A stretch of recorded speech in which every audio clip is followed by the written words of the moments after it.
All right. So YouTube has us preparing to go live. And here we are. Let me make sure that I have that All live right. stream muted on my end so that we don't get that feedback. That's all set up. Welcome. I'm going to go ahead and move us into our prelude. Thank you all for being with us. It's wonderful to see your faces.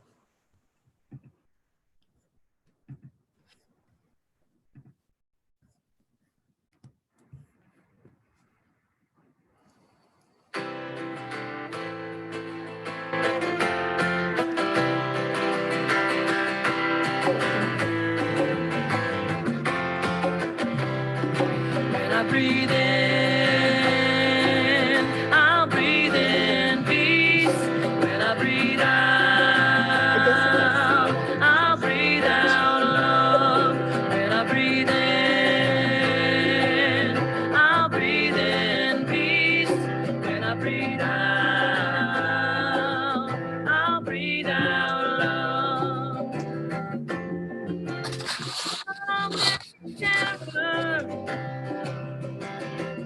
Is etched upon my heart.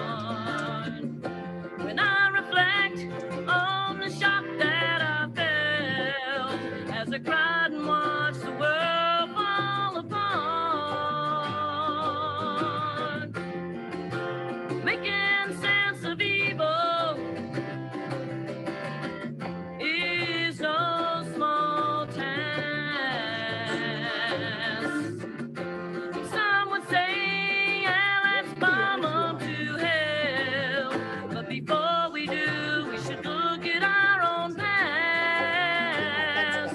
When I breathe in, I'll breathe in peace. When I breathe out, I'll breathe out love. When I breathe in, I'll breathe in peace. When I breathe out, I'll breathe out love. At times I feel bewildered, like I'm lost in a dream. I search for hope and the meaning of truth as I close my eyes and I focus on peace. Fear's a heavy feeling,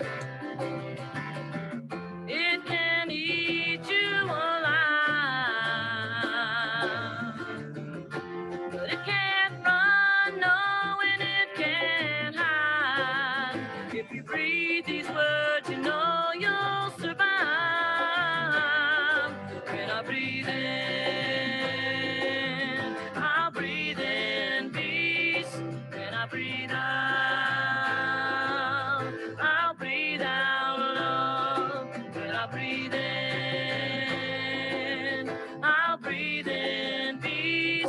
When I breathe out, I'll breathe out love. When I'm feeling hopeless and I'm out of control,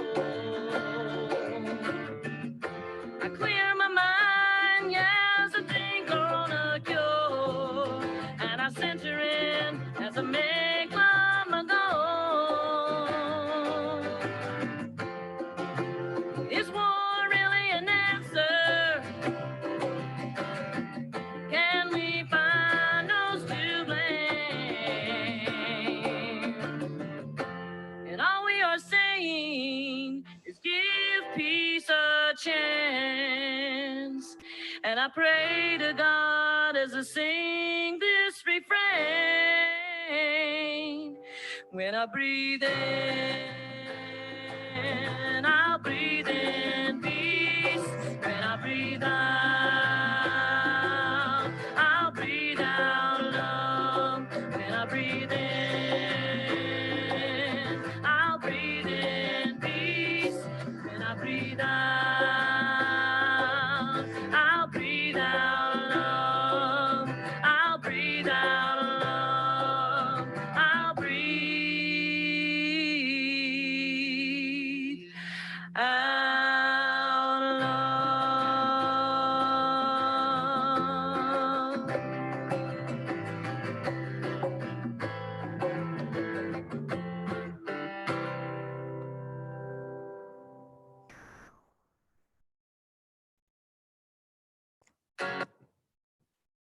Thank you all. Welcome.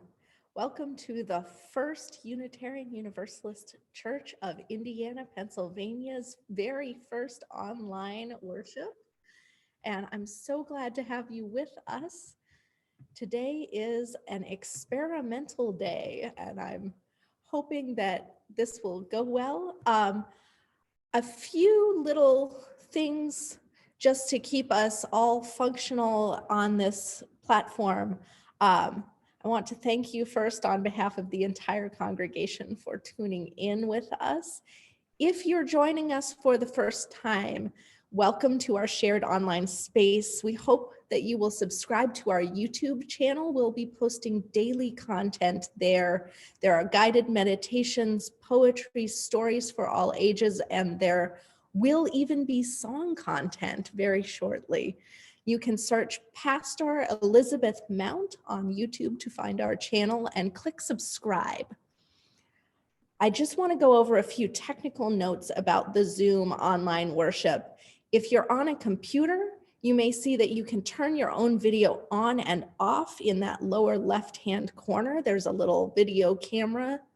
And if you're concerned that you might forget you're on camera and get a little too comfortable, you can go ahead and click that video off button. But for a lot of us, seeing one another's faces is such an important part of how we feel connected on Sundays. So if you're comfortable going ahead and leaving your video on, that will show up in the sidebar for one another, and we can see you and enjoy that form of community. Next to your video on off button, you will see a little microphone button. If I've done everything right, all of those should be red with a little hash through them. That's the way they should be. They're off for you. Go ahead and leave that off. If multiple microphones are on, it creates feedback. It can make it harder for others to hear. It also ups the bandwidth, which can make this glitchy or make it stutter for some folks who don't have as fast internet. We will turn that on at the end for a coffee hour for about half an hour following the service. So if you want to chat, you will have that opportunity. Don't worry. And the last button I want you to look at on Zoom is down in the middle of your chat, little bar at the bottom. There's a speech bubble. It's labeled chat if you're on a computer. And that's where we will have various things that you can do. When we do passing the peace normally, we're going to go ahead and have you type in there little blessings and greetings for one another. If you want to use that feature right now, you can just say hello, tell us where you're tuning in from. So let's just take a moment to say hello in the chat. Hello from Florida. And practice while we finish our welcome words. Oh. Hello from Florida. No, you have to do the chat thing. Oh, you can type it into the chat. Thank you. I'm impressed that we've got folks all the way from Florida. Eric, you're with us. Hi, Dad.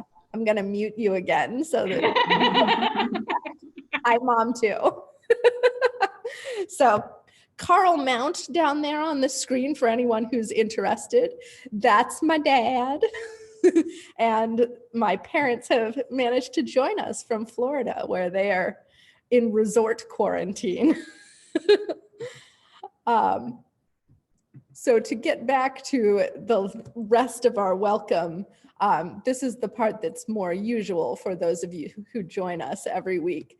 The First Unitarian Universalist Church of Indiana, Pennsylvania is a member congregation of the Unitarian Universalist Association. We're self-governing congregations united in a web of mutuality that creates our denomination. We have no formal creed or doctrine. Instead, we teach that individuals have both the right and the responsibility to discern and follow their own spiritual path. We come together to support and assist each other on our personal journeys and to build our beloved community together.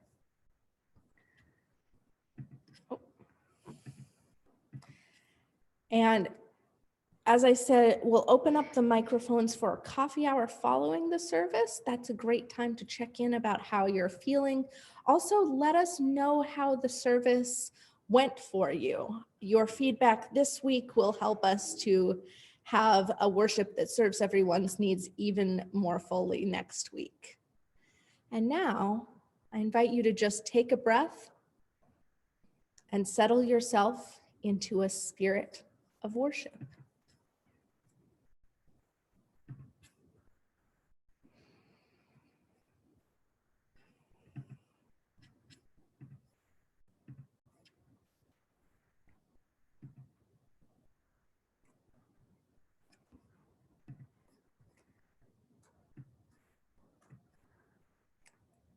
This is the part where, like I said, there might be small hiccups. I have lost one of my slides. There we go.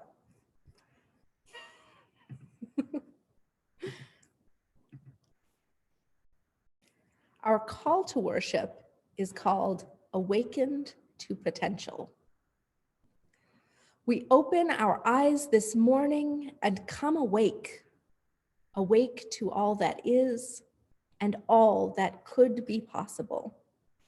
We come to this place with expectations, cares and hopes unrealized. We dream of what may come. We worry what may be. Come into this place and set everything down for a moment. Let cares and burdens rest while hopes and dreams fly free for a time. This is a moment for presence, for awareness, for being, for becoming, for opening, and for community. Come awake to all that is and all that could be possible.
And now I invite you to join with me. Keep yourself muted so that we don't end up with lag time, but go ahead and join with me in reading our words for the lighting of our chalice. They should be on your screen.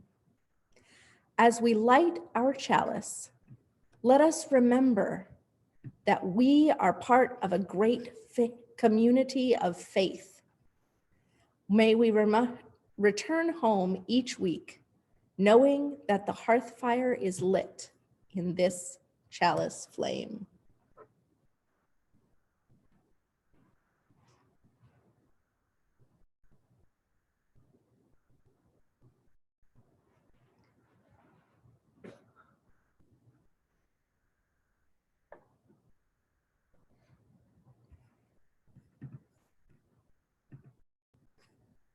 Our opening hymn is a meditation on breathing. You heard it as the chorus of Sarah Dan Jones' own piece, and now we're going to sing it together as a hymn. And our thanks go to those of the Orange Coast Unitarian Universalist Choir who shared this video.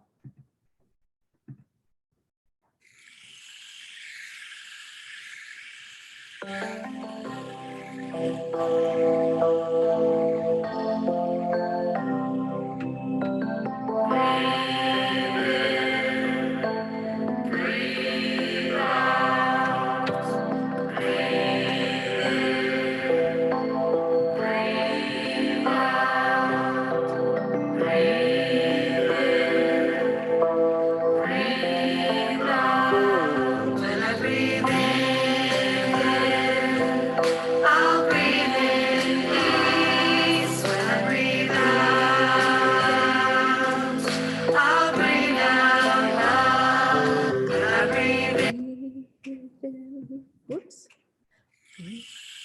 I'm so sorry.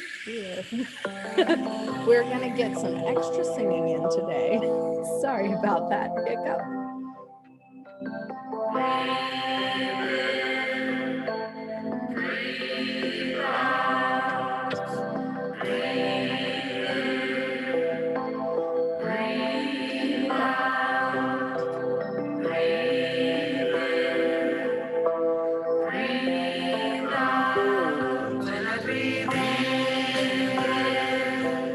I'll breathe in peace when I breathe out. I'll breathe out love when I breathe in. I'll breathe in peace when I breathe out. I'll breathe out love when I breathe in. I'll breathe in peace when I breathe out. I'll breathe out love when I breathe in. I'll breathe in peace when I breathe out. I'll breathe out love.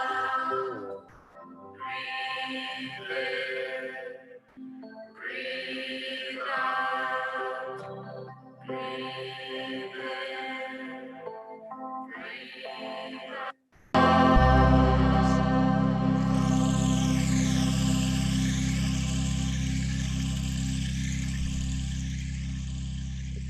Is that better?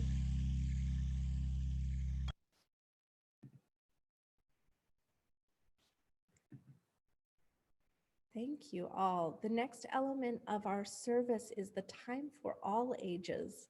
And our Director of Religious Exploration, Penny Vick, will be sharing with us for a few minutes about cooperation between animals, animal voting.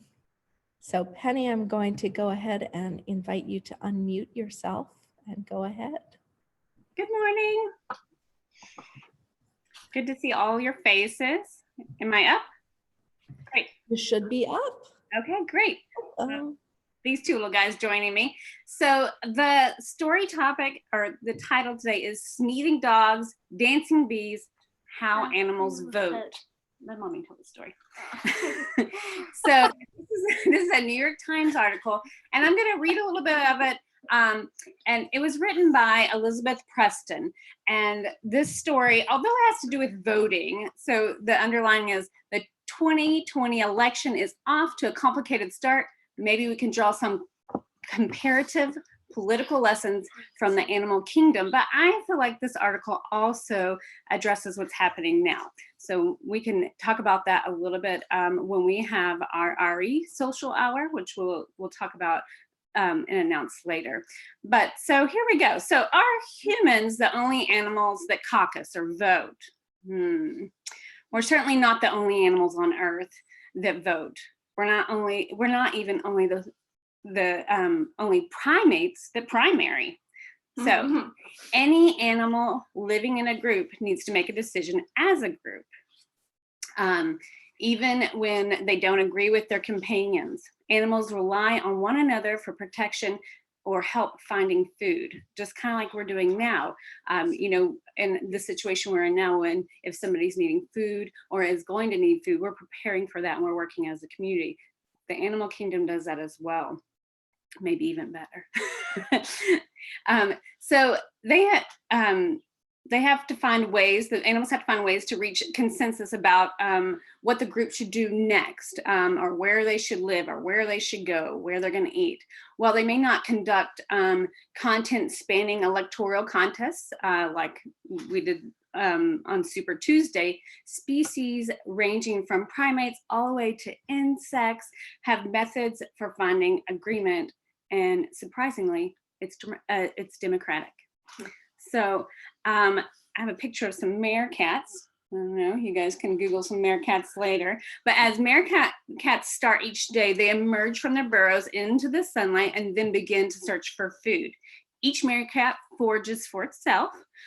digging in the dirt for bugs and other morsels, but they travel in loose groups together, each animal up to about 30 feet from its neighbors. That's pretty far, right? But they're still in one big group.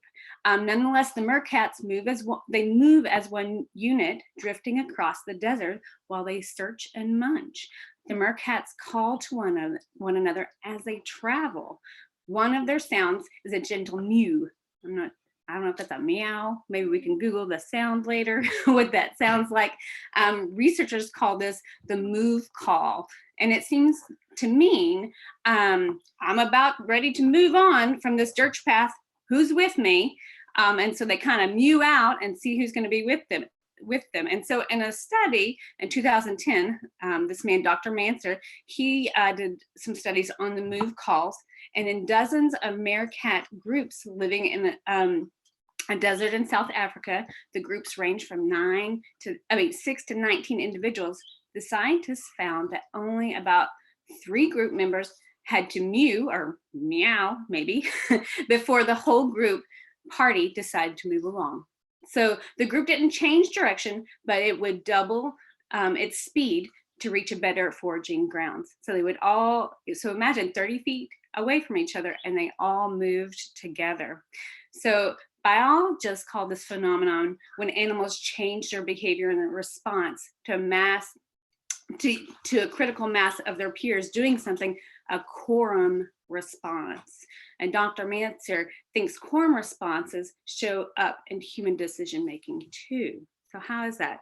If you're in a group and somebody says, let's go for pizza, and nobody joins in and nobody says that they want to also, nothing's going to happen. But if 1 or 2 other friends say, yeah, let's go for pizza, it's likely the group is going to agree to move on to go get pizza.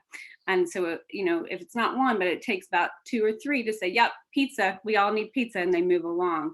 In another experiment with Dr. Manser, he found that it didn't matter whether meerkats making move calls were from the dominant, like the ones that were leaders, or the subordinate, meaning the followers within the group. Rather, that it depends on how determined the individual appears. So like, if I'm like, maybe we should get some pizza, nobody's really interested, but I'm like, ooh, who wants some yummy pizza from Culpeppers?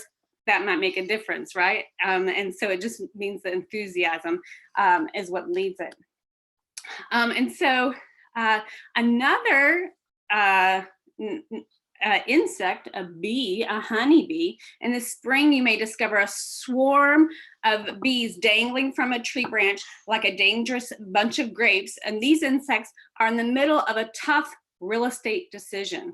Okay, Jeffrey can't come help them with the real estate decision, but this actually happened in my backyard. I guess it was probably 4 years ago, where honeybees were looking for a new home. So when a honeybee colony splits into 2, a queen and several thousand workers fly away from a hive together. The swarm finds some place to pause for hours, maybe days, and then they send out a few hundred scouts to search for a new home. And when a scout finds a promising hole or hollow, she inspects it thoroughly. Then she flies back to the swarm, still buzzing on its tree branch, and walking to the swarm's surface, she does a little waggly dance, okay? A repetitive dance over and over, and lets the other bees know where the site was found, the quality of it, which direction it is, how far it is. So what she's doing with this dance is to convince the others to move to that spot. So more scouts return from the swarm and do their own dances too. So everybody has their own little dance. And gradually some of the scouts become convinced by others and switch their choreography to match. So once every scout agrees, the swarm flies off to its new home. So all the bees have to agree before they move off. So there's hundreds of scouts that come back. They all have a separate dance. And then eventually they start going with the friend or some other friends and do the same dance. And then once everybody agrees, then they move on. So even in groups composed of friendly individuals with common interests, like us, conflict can be useful element in making decision process. So like I have a different dance, Lee has a different dance, and we have to agree, we have to come to a compromise. So another animal is these African wild dogs, which kind of look like hyenas to me. So like pet dogs, African wild dogs spend most of their time enthusiastically socializing and the other time lazing around, right? Like most dogs we know. But members of a pack jump up and greet one another in high energy rituals called rallies. And after a rally, the dogs may move together to go hunt, or then they'll just all rest together. Now get this, they research has found that what makes them decide is sneezes, if they're going to go hunt or if they're going to stay. Okay, so this is so bananas. So you cast your vote by sneezing. So the more sneezes there were during a rally, the more likely the dogs were going to begin hunting afterwards. If a dominant dog had gotten the rally started, like jumping up and down, and then started sneezing, the pack would easily be convinced after 3 sneezes. Okay, but if it was not a dominant dog, kind of a follower dog, it would take up to about 10 sneezes to convince the group to go hunting. So research notes that dogs might actually cast their votes via some other hidden signals, but the sneezes could also help the animals clear out their noses to get ready to sniff for hunting. So either way, the wild dogs end their chewing with a decision that they all agree on. Nobody stays behind. They either all go hunt or they just have a lazy day. Okay, so then we have baboons. Am I taking too long? Is that okay? Here's our baboons. Okay, so these are primates, our closest relatives. And they provide lots of materials for researchers studying how groups make decisions, okay? Scientists have seen gibbons following female leaders, mountain gorillas grunting when they're ready to move on. Sometimes the process is more subtle. A group may move across a landscape as a unit without any obvious signals from individuals about where they may be going next. To figure out how wild olive baboons manage this, a researcher put GPS collars on 25 members of a troop in Kenya, and they monitored the monkeys every step for 2 weeks. Then they studied the movements of each individual baboon and in numerous combinations to see who was pulling the group and who was making the directions. So the data showed that any bamboo might start moving away from the others as they draw them on a new course, a male or female, dominant or not dominant, so leader or follower. When multiple baboons moved in the same directions, others were even more likely to come along. And when there was a disagreement with trailblazing baboons moving to totally different directions, eventually the majority would follow. But if 2 would-be leaders were tugging in 2 different directions, and if they were less than 90 degrees apart, followers would compromise on a middle path. So these 2 would go this way, and then they would go in the middle, and they would all in the end up at the same spot. So they all eventually maybe just took a different way. That's kind of like when we're in Indiana and we're going to go to the library, we all might take a different way, but they ended up in the same spot. Okay, my last one, guys. Let's see. We have our rock ants, okay? These are little ants. Like the honeybees, ants often face important decisions about relocation of colonies. Rock ants, which live in the tiny stony crevices, they live throughout Europe. They use a caucus-like method to choose a new home. Some rock ants seem to be always on the lookout for better homes. These scouts investigate the quality of potential new nest sites. If enough scouts find themselves at the same site, they'll reach the minimum number needed to relocate to the colony, okay? They can also try to build such as a quorum by going back to the original nest, recruiting some more ants to come along to their new nest. And these ants do this one at a time. So it'd be like me going back to get Pastor Elizabeth saying, all right, come on. Then I might go back, get Dawn, bring him back. Okay, one by one. Either way, once a crucial number of ants have gathered at one site, the colony's decision is official, and the ants are quite patient enough they're not quite patient enough to let the electoral process take its course thoroughly. So what they do is they go back and they just carry their sisters and brothers and bring them back and make them go to the new spot. So they actually just go, they're like, we've all decided, and even though you have it, we're just gonna carry you on our back and make you go with us. And so they go get them. So there's a lot in this story to reflect on. And you can think of it, you know, we have voting that's coming up, and to think about that, but also about what's going on now and what we're doing in our communities and how we're being leaders and how we're deciding things amongst our community, and what we can learn from this. You know, I know some of us decided to do some social distancing before it was even like asked of us. And so some people started that, and then others followed in, and we started doing that together. As you were in your homes probably for 2 or more weeks, you probably will have to make some consensus as a family of what you're gonna do throughout the day, and who you're gonna see in community, and how you're gonna do that. If it's gonna be online, or you're gonna go on hikes with 6 feet apart from each other, those types of things. So there's lots to talk about and lots to learn from our animal friends. So that's the story for today. And I'm looking forward to talking with the RE kids either later today or tomorrow about that. Thank you. Thank you so much. That is fascinating.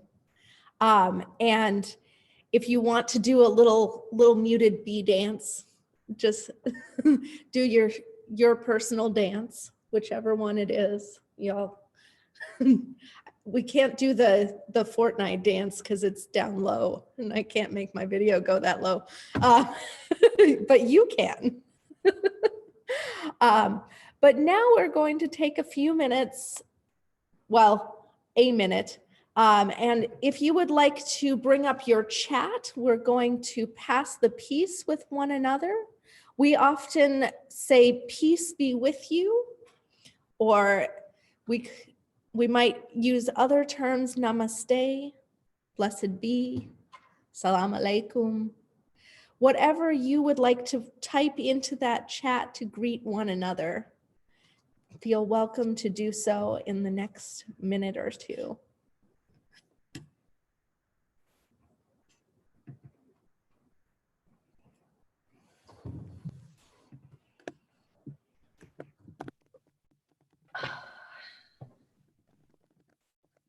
Okay. Peace to all. Namaste. Namaste.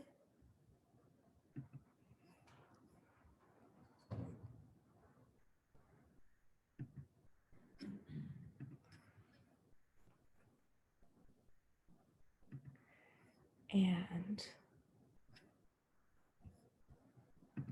give me one moment to get my screen share back up.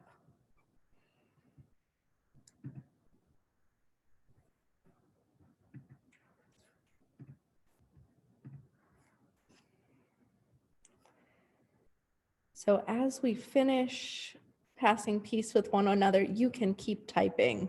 That will not do anything to our sound. Our centering words are a poem called Pandemic. It's by Lynn Ungar.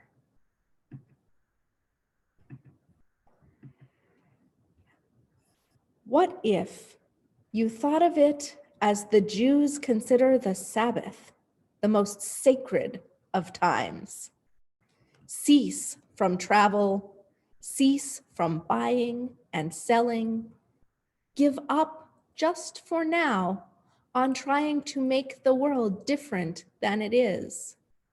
Sing, pray, touch only those to whom you commit your life.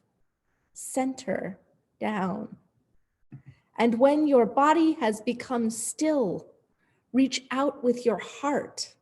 Know that we are connected in ways that are terrifying and beautiful. You could hardly deny it now.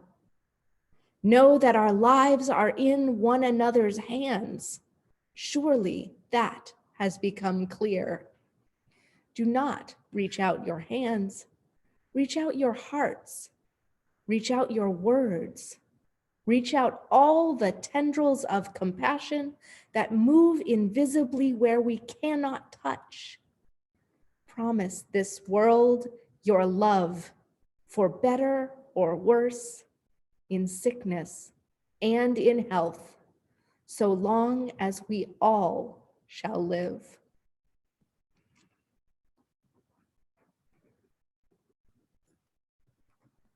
And our centering music today is I'm Gonna Walk It With You. It's by Brian Claflin and Ellie Grace. And while our music plays, if you have any joys or concerns that you are carrying today, you can type them into the chat screen. Do be aware that we have more visitors than usual today, so if something feels too tender for a crowd, or you want to save that, you might want to write something more general or make a personal phone call after this to share details. If you're on a telephone or you can't get into the chat for any reason, you can send your joys and sorrows to me, Pastor Elizabeth, minister at firstuu-indianapa.org, and they will be included in next week's pastoral prayer.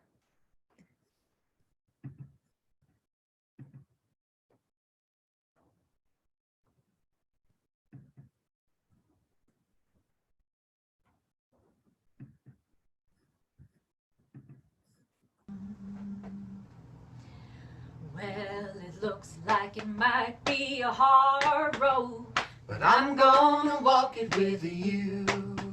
and I know you might have a heavy load, But I can carry some too. I will lift you up when they push you down. I will raise my voice and stand my ground. Well, it looks like it might be a hard road, but I'm gonna walk it with you. And it looks like it might be a long night, but I ain't going nowhere. And I know it's gonna be a hard fight, but I will stay right here. I will shine a light in the darkest hour. I will face the man in the tallest tower. Well, it looks like it might be a long night, but I ain't going nowhere. I will work, I will fight, I will strive in the name of love. I will speak, I will shout, I will sing it to the skies above. Well, it looks like it might be a perilous climb, but I will follow your lead. And I know it might be a long time until the last one of us is free. But I will hold on tight, stay by your side. I will be with you for this whole damn ride. Well, it looks like it might be a perilous climb, but I will follow your lead.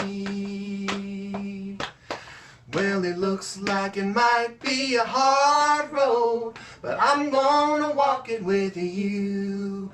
And you know you might have a heavy load, but I can carry some too. I will lift you up when they push you down. I will raise my voice and stand my ground. Well, it looks like it might be a hard road, but I'm gonna walk it with you. That's right, I'm gonna walk it with you.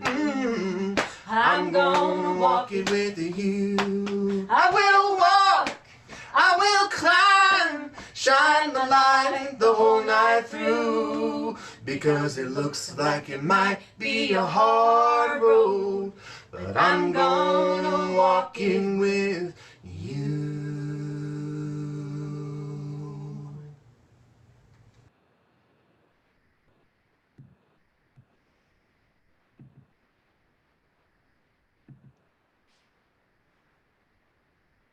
Thank you all for sharing your joys, your concerns, all that is on your heart in this time with us. We will remain together, walking with one another in this time. Let us join our hearts and minds together now in a spirit of prayer. Spirit of life and of love. We gather together to share in community the milestones of our living. We hold in our hearts this week all the children who are out of school for the coming weeks, all those who may be concerned about food or housing due to closures of school lunch programs and campus housing, and the closures affecting various businesses.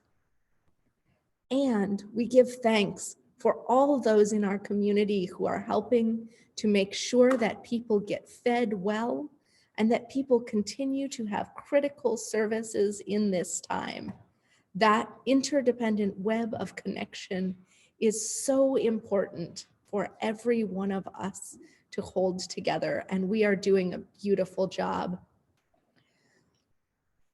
And not just critical service, we give thanks for all those who are taking the time to make sure that we do not just survive, but thrive, making sure that beauty and sacred space are maintained with technical support, with musical talent, with all of the ways that we make physical distancing not mean social distance between us. And we hold space here for all those who would want to be here and are perhaps having a hard time with the change in routine, the change from a physical space together. We hold space for those who may be here, even though it is not their usual worshiping community, and who are new to this space, for the networks of connections which surround us and bind us together each and every day.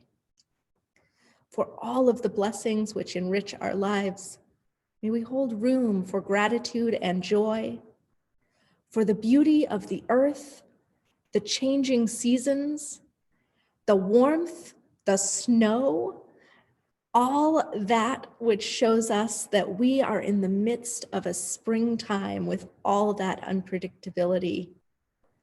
May we give thanks, and may we know that there are things bigger than us happening in the world at all times, and it is okay to let that happen. In times of fragile hearts, tender sorrows, deep anxieties, may we find comfort and strength that this community remains strong and remains together. So may our hearts be healed, and may we be filled with peace today. Amen, and blessed be.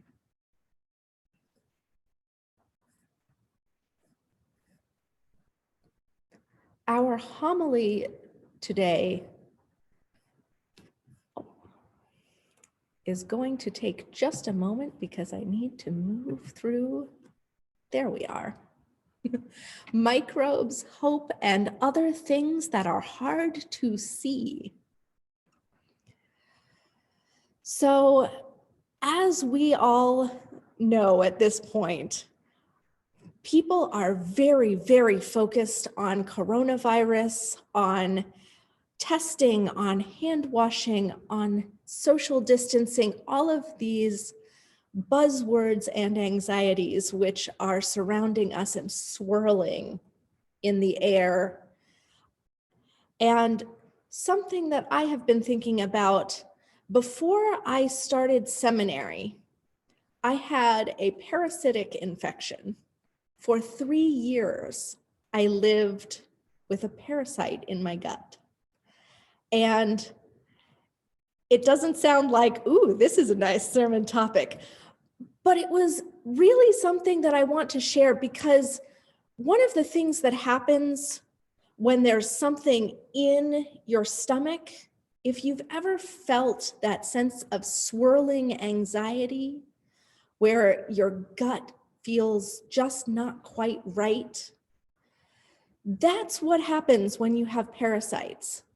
And I learned to live with an almost constantly present state of anxiety, and knowing that it was, once I was diagnosed, knowing that it was not because I was a person who was just going to feel like this for always, but that something was going on in my biome that could be changed, that this was going to pass, and that one day I would not feel this way. It was so important.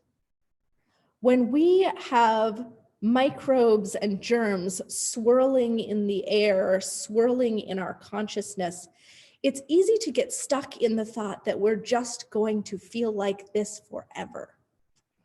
Feeling like perhaps we're just going to be stuck in our houses forever. We're going to be stuck with never seeing our friends again, never, never, never. It feels so far away. But what I realized is that every feeling passes, and that hope comes again. Mr. Rogers always says, in times of disaster, in times of trouble, look for the helpers. Look for those who are helping to get milk and food to children who may not have it. Look to the people who are doing good science to come up with vaccines. Look to the people who were early adopters of self-quarantine and chose to keep themselves home so that other people would not come into contact and be infected. There are good people all around us. There is hope all around us. And even in a time of physical distancing, we can know that we are so connected. And even in those moments when you can't see it, if you just reach out, a text, a phone call, and suddenly that social network that sustains us all in the church community and in the world will just pop into view. So with microbes, hope, get out your microscope and see what turns up, because we are surrounded by all that which is hard to see in some moments, but is so, so present.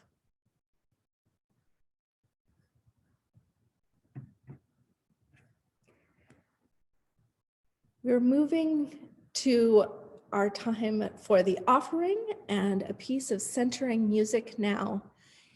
I know for some of you, you usually give some cash in the basket or a check. You may not want to come by the church to do that. We have set up our PayPal so you can do online giving, office@firstuu-indianapa.org during this time. You can also set up pledge giving with the office.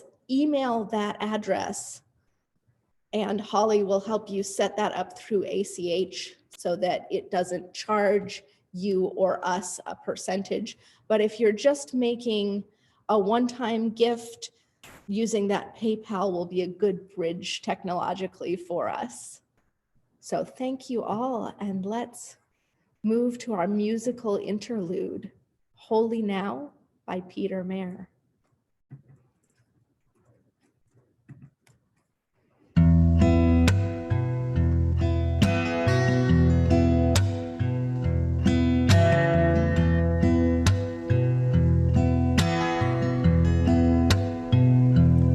When I was a boy, each week on Sunday we would go to church and pay attention to the priest. That he would read the holy word and consecrate the holy bread, and everyone would kneel and bow.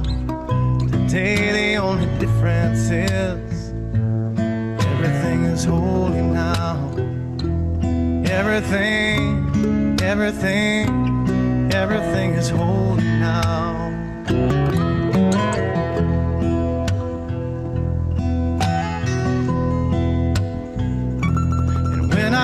Sunday school, we would learn about the time Moses split the sea in two, and Jesus made the water wine. And I remember feeling sad, miracles don't happen still. Now I can't keep track, 'cause everything's a miracle.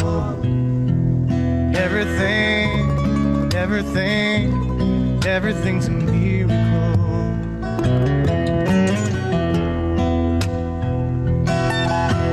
Wine from water is not so small, but an even better magic trick is that anything is here at all.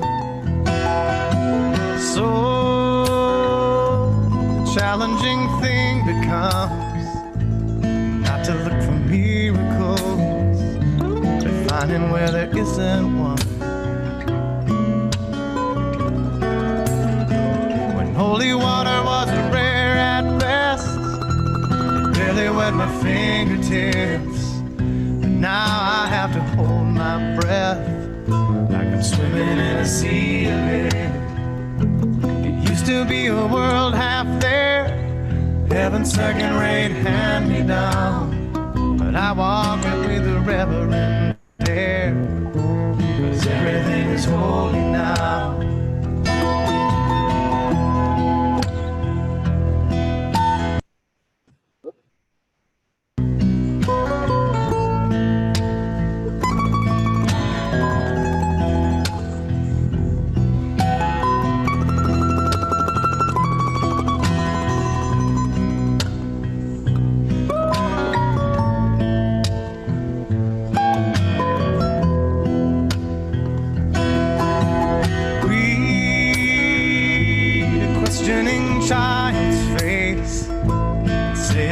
Testament, that'd be very hard to say. See another new morning come, say it's not a sacrament. I tell you that it can't be done.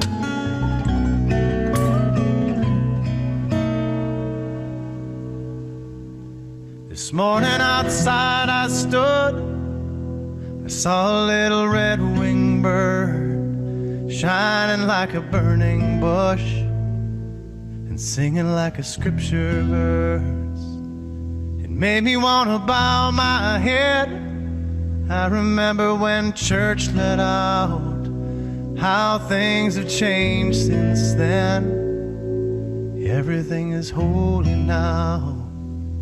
It used to be a world half there, heaven's second-rate hand-me-down, but I walk it with a reverend air, 'cause everything is holy now.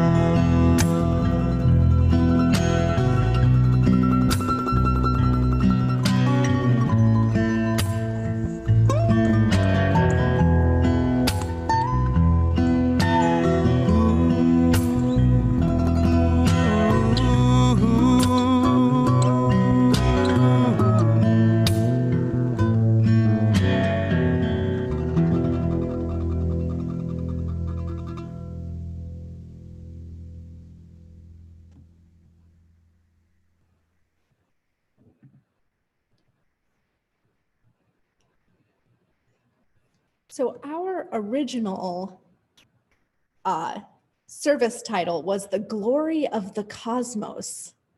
And right now, I think for some people, the cosmos is not seeming as glorious as it is a little bit worrisome.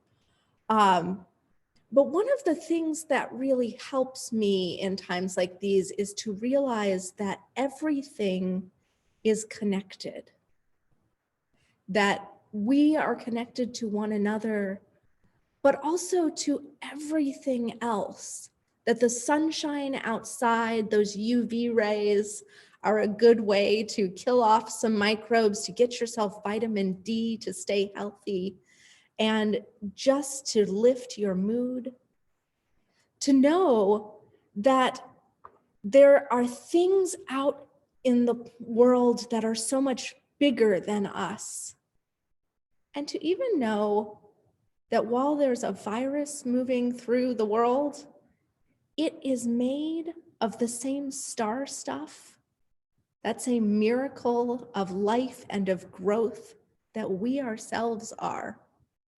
For me, that's kind of amazing, because what it means is that we have as much potential to grow and thrive as anything, that we are connected. There are animals and plants and fungi and microbes all on this planet, all connected, all part of that great everything. And there is possibility in that, because we are a creative species among species. We have the ability to be with one another and to make so much more than just us. We make tools, we make art, we make beauty, we make scripture, we make meaning of our own lives. And then, just like the bees that dance or the ants that carry, just like all of those animals, we change society.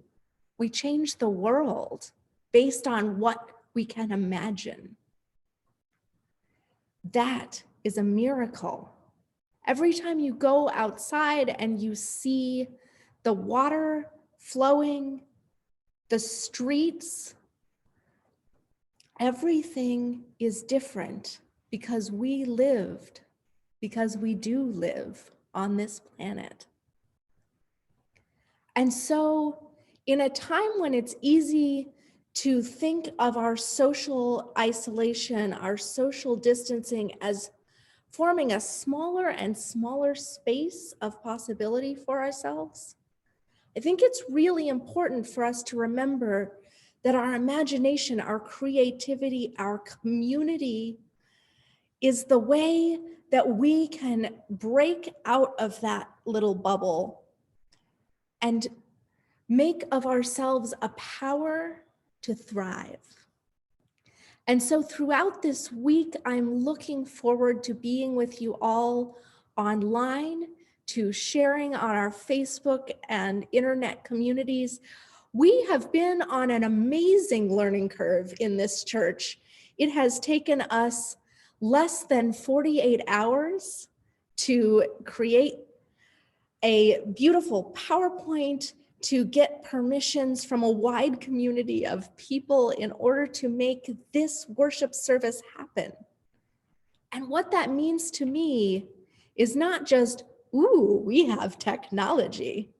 It means to me that, ooh, we are connected to a whole web of people far beyond us who also want to make sure that our souls are cared for as well as our physical selves in this time. And that is a beautiful thing. And so, as we draw to a close on our worship time today, I want to invite you to think of yourselves, to settle into your body and know it to be fragile and powerful, that you are grounded in it. And then look around you, or look through your computer screen and look at how many people you are connected to right now in this moment. People who love you, people who are glad to see your smiling face, people who are glad to have you reach out when you are feeling like you need a friend or you need some help. That is the beauty of community. That is the place where we come home. That is the hearth fire that sustains us every Sunday in that chalice flame. Blessed be, and amen. Our closing hymn is When Our Heart is in a Holy Place.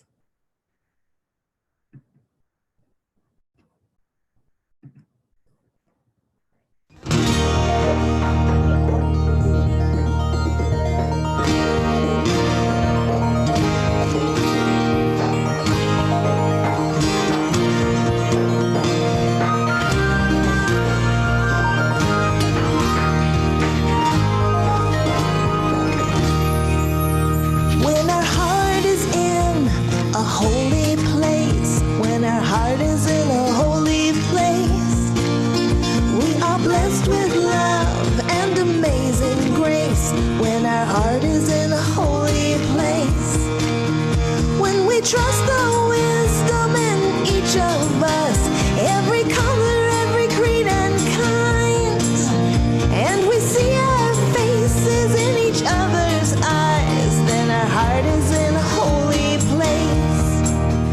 When our heart is in a holy place, when our heart is in a holy place, we are blessed with love and amazing grace. When our heart is in a holy place, when we tell our story from deep inside, and we listen with an open mind, and we hear our voices in each other's words, then our heart is in a holy place. When our heart is in a holy place, when our heart is in a holy place, we are blessed with love and amazing grace. When our heart is in a holy place, when we share the silence of sacred space, and the God of our heart stirs within, and we feel the power of each other's faith, then our heart is in a holy place. Then your heart is in a holy place. Yes, your heart is in a holy place. When our heart is in a holy place.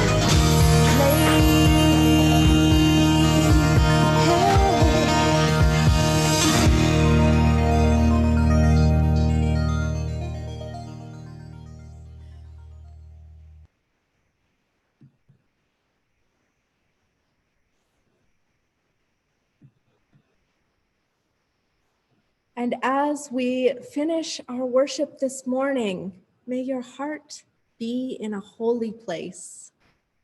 May you hold the blessings of community and carry them with you in this week.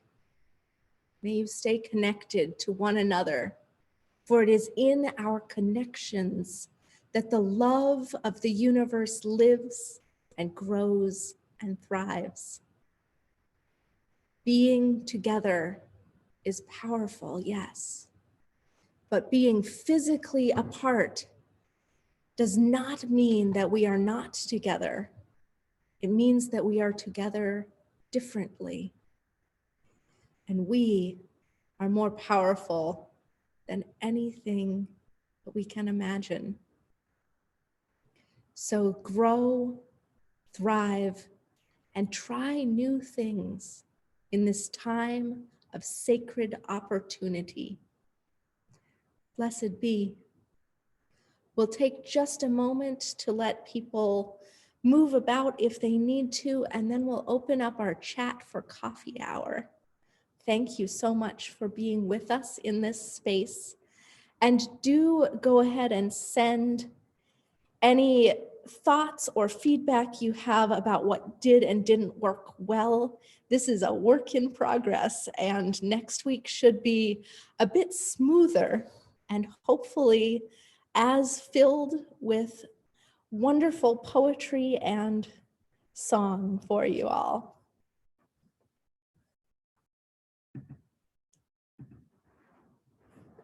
All right, we're going